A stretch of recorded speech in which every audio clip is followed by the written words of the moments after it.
Good morning, Carroll County. This is Brian DeLeonardo, your state's attorney, with this week's State's Attorney's Report. As listeners to this program will know, and I've talked many times, I think the idea of prevention is really a huge component for us being able to deal with our drug challenges in the county.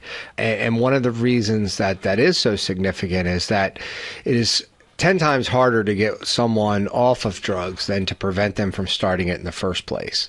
And last year, I was really happy to start for the first time. We were able to start a program in the high schools that was really innovative and new. We were able to go into the high schools and really try to educate them as to the effects of taking certain drugs and really give resources if they were starting down that road that we could help. But obviously, these kind of issues start earlier than that. And so this year, in partnering with the public school system, and I was very grateful for their willingness to allow us to do this, we were able to create a 8th grade program that is entitled Don't Believe the Lie, and that is going to be delivered to every 8th grader because we want to get them before they start getting into high school.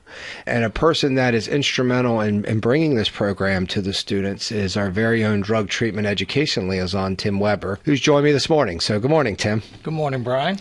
For those of you that don't remember, can you give us a little short synopsis of your background and how you became the drug treatment education liaison? Well, I'm in long-term recovery. I've been clean and sober for a little over 13 years now. Very active in the community with trying to help show people that there is a way out. With the current situation with the heroin epidemic, it just so happens that was my drug of choice, and I was able to find a way out. So I'm very passionate in trying to either prevent people from going down that road or at least pull them out when they have gone down that road. And it is. I mean, ultimately, I asked the commissioners, and they graciously funded a position which was its first of its kind among state's attorneys' offices, which was Tim's position, because I think it's so important that we have someone that has sort of walked in their shoes to be able to go out and talk to those that are either struggling to find recovery or really needs help. And so let's talk a little bit about this 8th grade program. I know we both have been really excited about it. Well, the program is called Don't Believe the Lie, because one of the big things is kids will believe the lie that, for instance, that they need to, drink or do drugs to fit in and be liked. And honestly, statistics show that less than 10% of high school students actually use drugs. So it's really not everybody using it, which is one of the lies that is being told. So one of the things that we're doing is we come in, we show a video of kids that are partying and making the wrong decision. And it's a really neat video that we put together through the office that actually then shows them making the right decision. It actually rewinds and backs up and shows making a right decision. Yeah, it really is. We were fortunate to have the Carroll County high school students foolproof. They played the roles, and we have various scenes where you see Jake is sort of the main actor who makes a decision and it leads to a very bad result, and then we rewind it and say, what if he had made a different decision? And ultimately, one of the points that I know I always try to really make to them when I get a chance to speak is, unfortunately, in real life, you don't get to rewind. Like when you make that decision, sometimes it may be forever life-altering.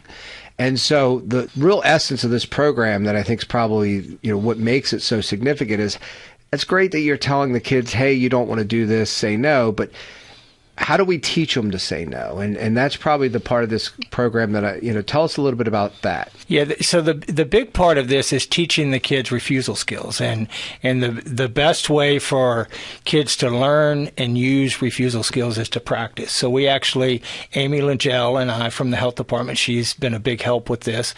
After the video, we actually get up, ask questions so they can let us know what refusal skills they saw in the video, and then we actually act out a couple of scenarios where I try to convince her to do something she shouldn't. She uses refusal skills.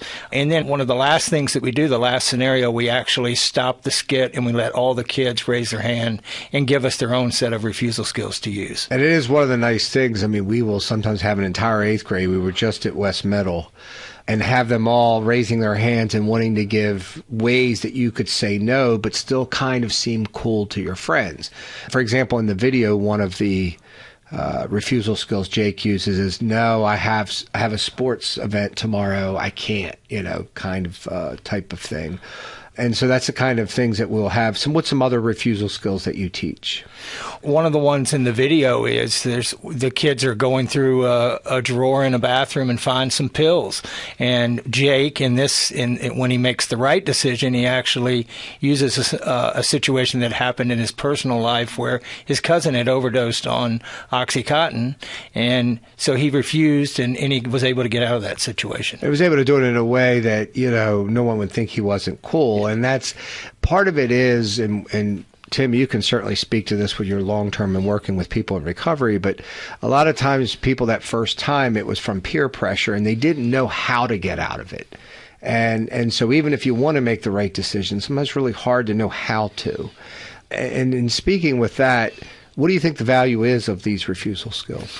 Prevention is the key to stopping what we have going on today. So the value is, there's no limit you could put on the value of teaching these kids this. And it is. And one of the things we talk about is ways to do it to save face, where you don't look like a nerd. You don't look like you're lame, by doing it. And so they're able to do this. And it's been very receptive of the kids, through this. Yeah, it has been. And one of the things that we have in addition to this that we've partnered with Carroll Media Center is a contest where we're allowing the middle school students to come up with their own refusal skill or their own anti-drug or alcohol message.